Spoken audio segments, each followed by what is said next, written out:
What if I told you that behind convent walls in 16th century India, a secret war was being fought, not with swords or armies, but with prayer books, hidden daggers, and quiet defiance? In 1557, Portuguese colonial rule tightened its grip on Goa, the crown jewel of their Eastern Empire. The Inquisition had arrived, bringing terror to anyone suspected of practicing Hindu rituals or preserving native traditions. Temples were destroyed, texts were burned, families vanished, but resistance came from an unlikely place. Along Goa's tropical coastline stood convents, peaceful sanctuaries of prayer, or so they seemed. Inside, rebellion was rising. Many nuns were local women converted under pressure, baptized but still holding onto their ancestral beliefs. Others were Portuguese-born sisters who had grown sympathetic to the suffering around them. One place stood out: the Santa Monica convent in Old Goa. Its leader, Mother Superior Catarina de San Juan, was of mixed Portuguese and Indian heritage. She was known to have told her sisters, "We serve God, not the governor's politics." Under her guidance, the convent became a refuge for those fleeing forced conversion. These women developed quiet yet powerful resistance methods. They hid Hindu families in cellars. They smuggled sacred texts disguised as prayer books.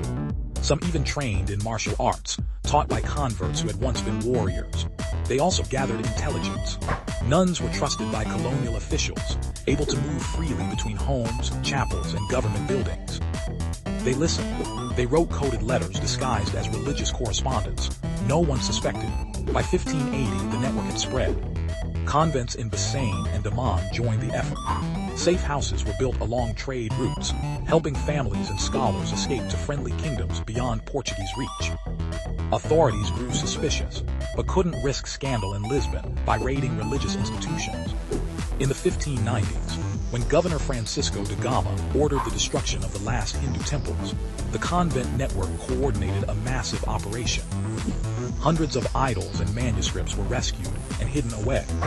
One account tells of Sister Isabel de Cruz, who stood in front of Inquisition officers attempting to arrest a Hindu priest.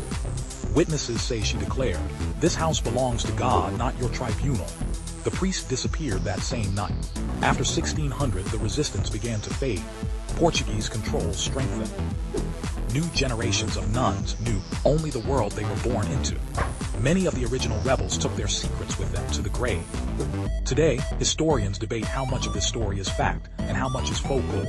But hidden chambers and tunnels in Goan convents suggest there's more truth than legend here. And maybe the most powerful truth is this: even inside the very institutions built to erase identity, the human spirit still found a way to resist.